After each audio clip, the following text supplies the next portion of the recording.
Hanya orang-orang yang tidak memahaminya, jadi menganggap ini adalah sesuatu yang baru, yang dibuat-buat, yang sama sekali tidak ada manfaatnya. Padahal manfaatnya sangat luar biasa. Karena apa? Dengan mengenal kepada Rasulullah, orang akan mencintai kepada baginda Rasul sallallahu alaihi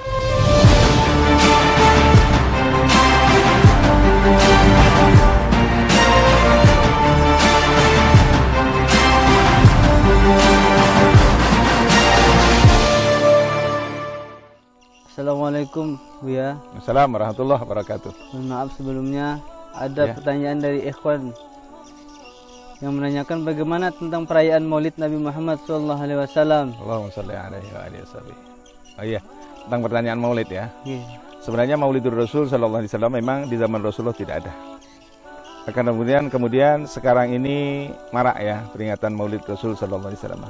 Dan kita harus pahami sesungguhnya perayaan Maulid atau mengadakan acara Maulidur Rasul itu adalah sarana. Sarana apa? Sarana untuk menyampaikan dakwah, untuk menyampaikan risalah baginda Rasul sallallahu alaihi wasallam. Jadi kalau dikatakan perayaan Maulid itu mungkin dikatakan bid'ah, memang bid'ah tapi bid'ah hasanah, jadi bid'ah yang baik. Sebab apa? Di dalamnya adalah satu kebaikan. Di antaranya apa? Silaturahim.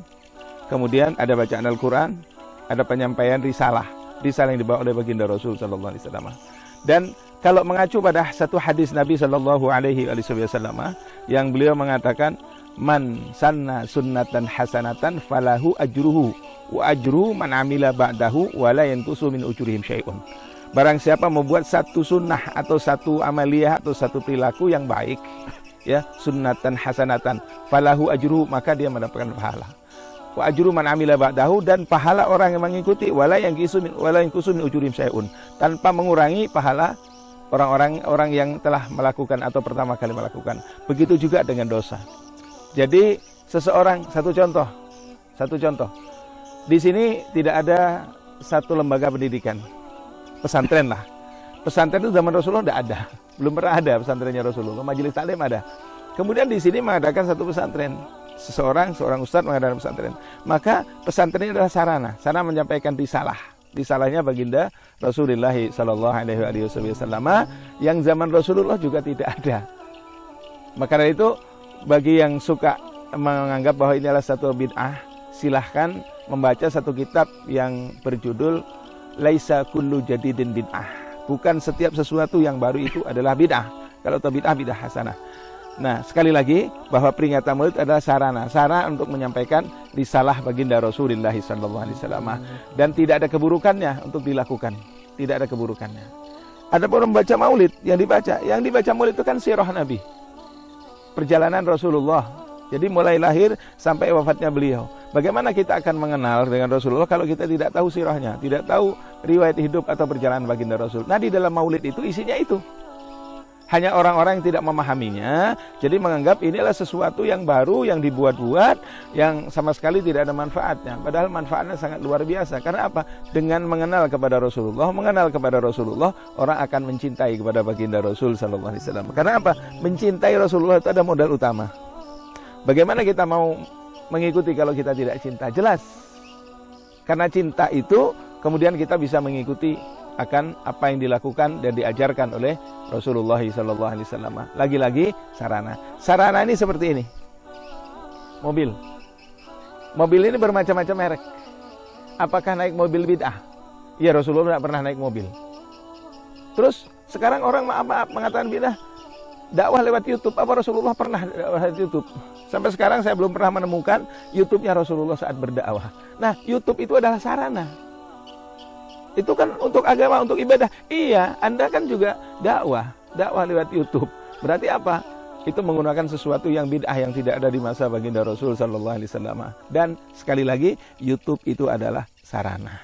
Facebook adalah sarana untuk menyampaikan risalah. Siapa tahu orang tidak sempat hadir ke majelis ilmu dan sebagainya, membuka ini kemudian dapat hidayah dari Allah Subhanahu wa taala. Dan ini sudah banyak orang yang menyampaikan kepada saya bahwa ketika mereka mendengarkan siaran langsung dari Facebook kita, mereka mendapatkan hidayah. Nah, itu adalah sarana. Jadi sekali lagi, Maulidur Rasul sallallahu alaihi wasallam yang dirayakan ini adalah sebagai sarana. Pertama, sarana untuk silaturahim, ya.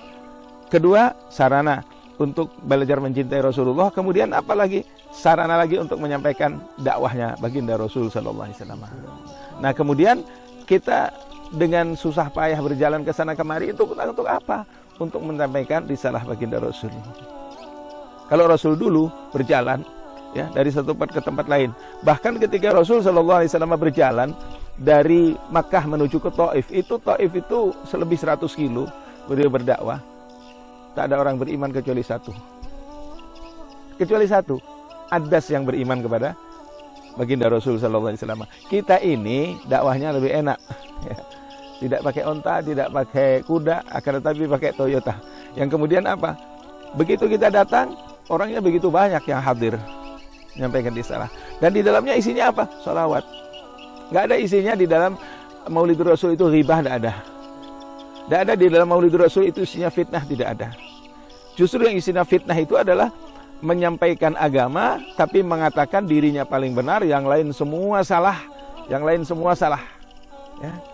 Semua salah, dia paling benar. Ini adalah fitnah, fitnah yang begitu besar. Maka dari itu, kita tetap rayakan Maulidur Rasul sallallahu alaihi wasallam kapanpun dan dimanapun.